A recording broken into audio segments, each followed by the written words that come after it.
Bien, a ver. Estábamos hablando del hispanoamericanismo. Decíamos que el hispanoamericanismo implicaba que el autor modernista veía a Hispanoamérica en general como una nación, no como un conjunto de países, sino como una unidad territorial, espiritual. Ese es el hispanoamericanismo. El esteticismo, por otro lado, implica que todos los aspectos de la realidad son vistos como algo bello, como algo hermoso, como algo idealizado. Lo profano fue estetizado y convertido en una religión cuyo sacerdote era el artista. Por esto los escritores modernistas se propusieron transmutar toda experiencia cotidiana en experiencia estética, transformar en fuente de belleza las diversas dimensiones de la realidad. El exotismo implica ver hacia motivos poéticos diversos, alejados de tu tiempo actual y el espacio en donde estás. Ver hacia Japón, Oriente, ver hacia Europa en el aspecto espacial, o hablar de la mitología grecolatina nórdica, el pasado medieval, por ejemplo, en lo que es el aspecto temático en el tiempo. Eso es exotismo, hablar de lugares alejados, sitios muy lejanos o épocas muy antiguas. Los autores más importantes vienen a ser José Martí, cubano, que es ensayista y poeta, gran héroe de la Revolución cubana que murió en una batalla peleando por la Revolución de Cuba. José Enrique Rodó, importantísimo ensayista uruguayo, que escribe Ariel, un poema o un ensayo que reactiva el modernismo en un momento en que parecía que iba a declinar a inicio del siglo XX, con su ensayo Ariel. También tenemos a los poetas Manuel Gutiérrez Nájera, de México, Amado Nervo, también de México, José Martí, ya dijimos, también es poeta, aparte de ensayista, Julián de Casal, cubanos, José Asunción Silva, quien se suicida de un disparo en el corazón, importante colombiano, Leopoldo Lugones, poeta argentino que se mata bebiendo cianuro, Julio Herrera Racing, poeta uruguayo que sufrió una enfermedad hereditaria y muere relativamente joven, perteneció a una familia muy importante en Uruguay. Y sobre todo en poesía, el mismo Rubén Darío. También Rubén Darío fue ensayista, también fue poeta y también fue narrador. En los cuentos de Azul, por ejemplo, encontramos a Rubén Darío narrador. En la narrativa destaca Silva Lugones, Martí también hace cuento y el propio Rubén Darío. Bien. Hablemos de Rubén Darío. Rubén Darío es el seudónimo de Félix García Sarmiento. El nombre real es Félix Rubén García Sarmiento. Él nació en un pueblito llamado Metapa, que queda en Nicaragua. Desde muy joven destaca como poeta. A los 12 años ya había publicado un poema, un soneto perfecto en el nivel formal. Esto demostraba que era un niño prodigio. En 1886 deja su ciudad natal en busca de horizontes más amplios, viaja a Chile. En Chile hay una industria editorial importante, una ciudad cosmopolita, Santiago. Allí se dedica al periodismo. Allí publica su primer poemario y también libro de cuentos en uno. Poemarios, libro de cuentos titulado Azul, 1888. Este libro se supone es el inicio del modernismo. Sin embargo, no vamos a hablar de ese libro, vamos a hablar sobre todo de prosas profanas. A ver, reside luego en Buenos Aires, en París y en Madrid. El periodismo fue inicialmente su medio de vida, conquistó una gran fama en todo el mundo hispanohablante, lo que le valió el apoyo económico de diversos personajes y gobiernos. Fue sin duda el primer escritor hispanoamericano que alcanzó gran prestigio internacional y que ejerció una decisiva influencia no solo en Hispanoamérica, sino también en España. Rubén Darío renovó y oxigenó la lírica iberoamericana. Es considerado el representante más destacado del modernismo. Una vida desordenada, llena de alcohol y excesos, deterioró fuertemente su salud. Ya gravemente enfermo, retorna a Nicaragua, en Ciudad de León, donde pasó su niñez, y allí muere. Vamos a hablar de prosas profanas. poemario escrito durante su estancia en Buenos Aires. Es el poemario más típico del modernismo rubendariano. En los poemas de este libro emplea una amplia gama de formas métricas y estróficas. Amplia gama de formas métricas y estrofas. Forma métrica implica verso, tipos de versos. Él reactualiza el alejandrino, el verso de 14 sílabas métricas, tetradecasílabo, que le llaman, pues, una manera de llamarle de manera más sencilla, alejandrino. Él lo reactualiza. También utiliza el eneasílabo, el de 9 sílabas métricas. Busca nuevos ritmos para estos versos. Eso significa variedad de formas métricas. En el sentido estrófico, ¿qué es una estrofa? Un conjunto de versos. ¿Qué es un verso? Un conjunto de palabras. ¿Qué es una palabra? Un conjunto de sílabas. Y un conjunto de sílabas se componen de fonemas segmentales, como la consonante y la vocal, o suprasegmentales, como el acento y la entonación. Todo eso es el aspecto formal en un poema. Él utiliza una amplia variedad de formas métricas y estróficas, estrofas y versos, y aborda una variedad de temas. Un grupo de poemas expresa el anhelo cosmopolita de un París idealizado, un París elegante y hedonista. Hedonista quiere decir apegado a los placeres, ¿está bien? De frívolo erotismo e intensa bohemia artística. Ese es un grupo de poemas, trata sobre eso.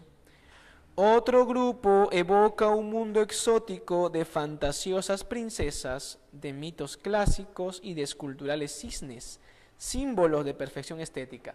El cisne es un símbolo de perfección estética porque el cisne es blanco, elegante, con su cuello en forma de S, un animal muy pero muy sobrio. Por eso a Rubén Darío le llamaron el poeta de los cisnes o el cisne de Nicaragua. Ya sabes, el símbolo del modernismo es el cisne. Otro grupo de poemas son de un tono filosófico, con una reflexión un tanto pesimista sobre la existencia humana. Este grupo de poemas es el último grupo, son poemas de índole filosófico con una actitud pesimista hacia la vida. Revisemos un poema clave, un poema que está en el segundo grupo de temas, sonatina, donde se utilizan alejandrinos. La princesa está triste. ¿Qué tendrá la princesa? Los suspiros escapan de su boca de fresa, que ha perdido la risa, que ha perdido el color. La princesa está pálida en su silla de oro, está mudo el teclado de su clave sonoro, y en un vaso olvidada se desmaya una flor. El jardín puebla el triunfo de los pavos reales, parlanchina la dueña dice cosas banales, y, vestido de rojo, piruetea el bufón. La princesa no ríe, la princesa no siente, la princesa persigue por el cielo de oriente la libélula vaga de una vaga ilusión. ¿Piensa acaso en el príncipe de Golgonta o de China? ¿O en el que ha detenido su carroza argentina para ver de sus ojos la dulzura de luz? ¿O en el rey de las islas de las rosas fragantes?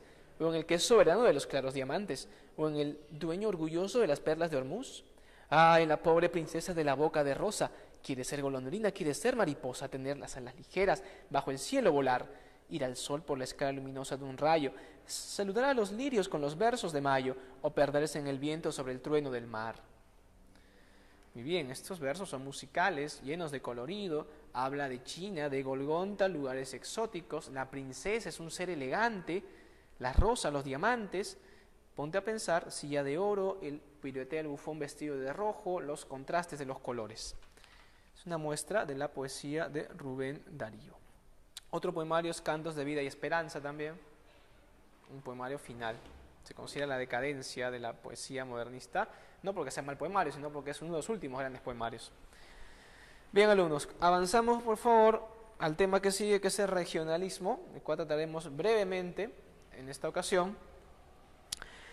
Hacia los años de la Primera Guerra Mundial, el modernismo dominante en Hispanoamérica va a ser desplazado por dos nuevas corrientes que son el regionalismo, preponderante en la narrativa, y el vanguardismo, especialmente vigoroso en la poesía. Vamos a ver un breve esquema para recordar este aspecto.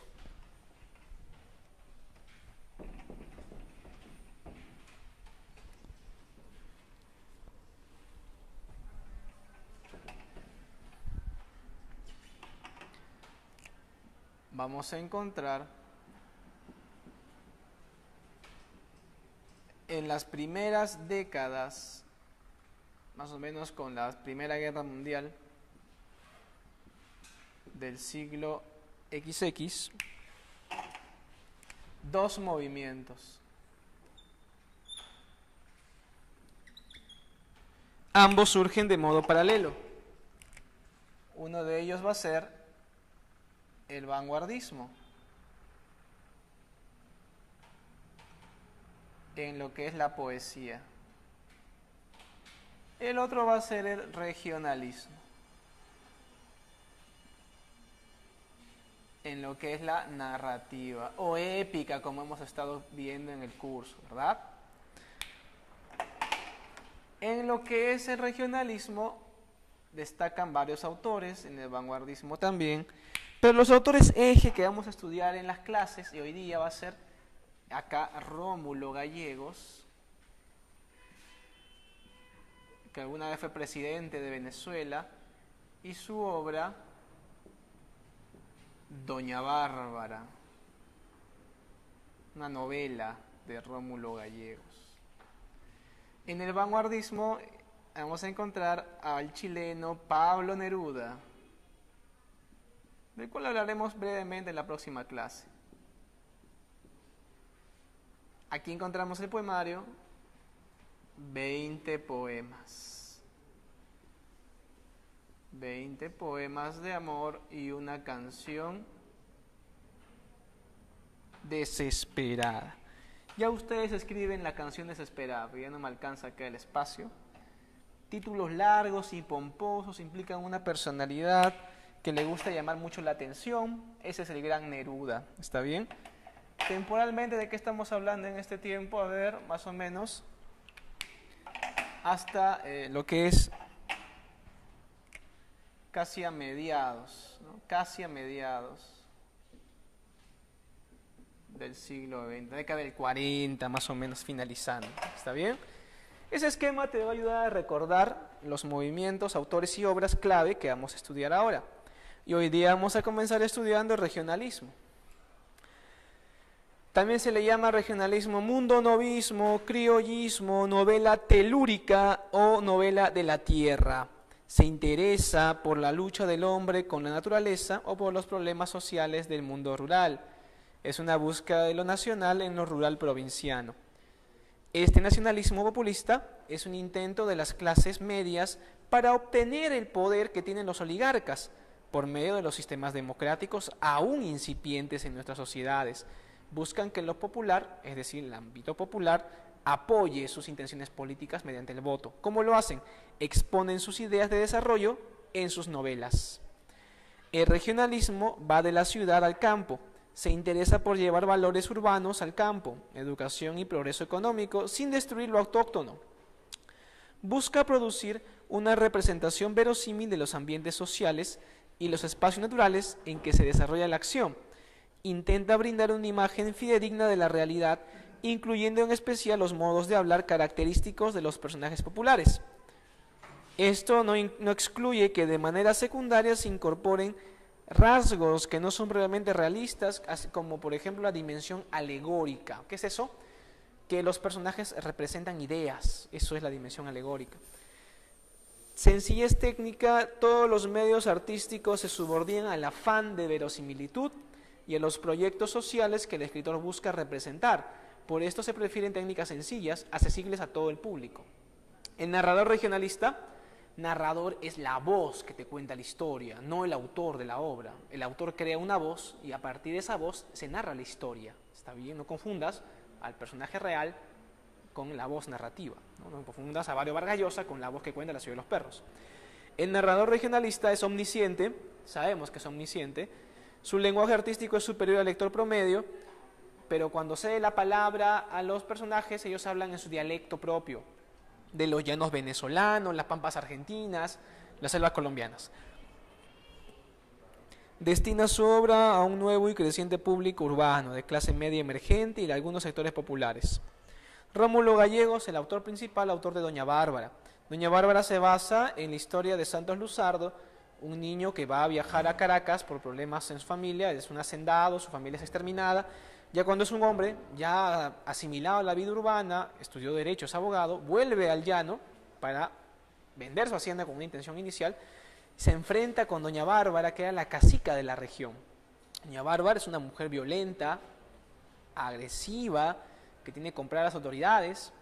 Santos Luzardo se enfrenta con ella, recuperando su espíritu llanero, pero ya de una manera civilizada. Él representa lo mejor del llano, esa varonilidad, masculinidad, decisión, fuerza, pero también mezclada con las aptitudes del hombre de la ciudad, ordenado, legal, un hombre que le busca el desarrollo económico, es educado. Coge a la hija de doña Bárbara, que es una chica casi salvaje, y la educa, enseñándole matemáticas, letras, tocar piano, buenos modales. La chica se civiliza y se convierte en una bella mujer. Doña Bárbara se enfrenta con él por lindes, problemas de lindes, junto con Mr. Danger, que es un norteamericano, un extranjero que busca comprar terrenos en el llano. Santos va a derrotar a Mr. Danger, se enfrenta con doña Bárbara, y ella, con sus habilidades de bruja hechicera, logra hacerle beber un brebaje que le dan en gotitas en la comida a Santos. Santos es derrotado en ese momento. Cuando se lo está llevando doña Bárbara a Santos, Marisela se para adelante y le dice: no te llevas a Santos. Eso que ella tiene miedo a su mamá, pero ella se decide porque está muy enamorada de Santos. Doña Bárbara, arrepentida, no mata a su hija porque podría matar, anda con pistola, doña Bárbara, tipo Avencia Mesa, una mujer violenta. Este momento es cuando ella decide dejar todo a su hija, dejar su hacienda, el miedo que ha crecido mucho a partir de los abusos que comete con los vecinos, le quitan las tierras, etcétera. Se aleja de la ciudad, se aleja del lugar, se aleja del llano, nunca más se le ve. Marisela se casa con Santos Luzardo. Marisela representa el llano regenerado por la educación, la cultura y la civilización. Doña Bárbara es el llano barbárico, doña Barbarie, doña Bárbara. Mr. Danger, el peligro imperialista. Ño Pernalete, el gobernador, es corrupto, él representa la autoridad corrupta que apoya al más fuerte en lugar de apoyar la justicia. Y finalmente, el propio Santos, significa pues Santos Luzardo, Santa Luz Salvadora viene a salvarnos. La hacienda Altamira, su hacienda, una mira alta. Eso es el nivel alegórico. ¿Está bien? La estructura de la novela es una estructura lineal, sigue un orden lógico y cronológico. Bien, vamos con las claves, alumnos. ¿Está bien? Yo voy a colocar las claves en la pizarra.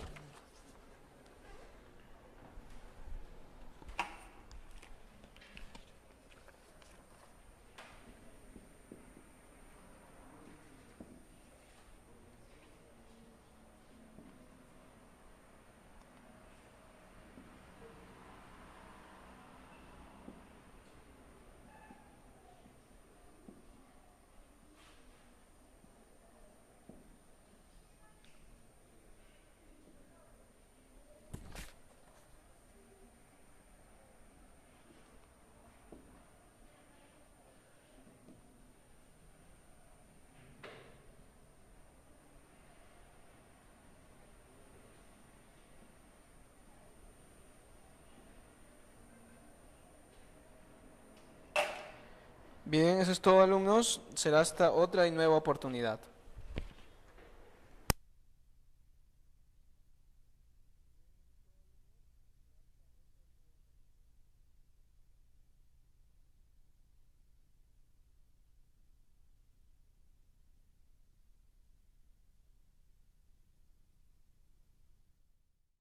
América en general como una nación, no como un conjunto de países, sino como una unidad territorial, espiritual. Ese es el hispanoamericanismo.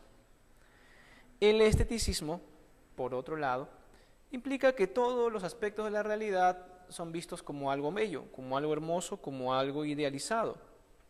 Lo profano fue estetizado y convertido en una religión cuyo sacerdote era el artista, por el poeta, gran héroe de la Revolución Cubana que murió en una batalla peleando por la Revolución de Cuba, José Enrique Rodó, importantísimo ensayista uruguayo, que escribe Ariel, un poema o un ensayo que reactiva el modernismo en un momento en que parecía que iba a declinar a inicio del siglo XX, con su ensayo Ariel.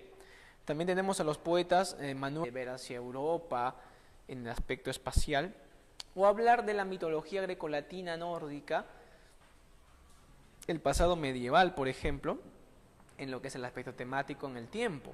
Eso es exotismo, hablar de lugares alejados, sitios muy lejanos o épocas muy antiguas. Los autores más importantes vienen a ser José Martí, cubano, que es ensayista.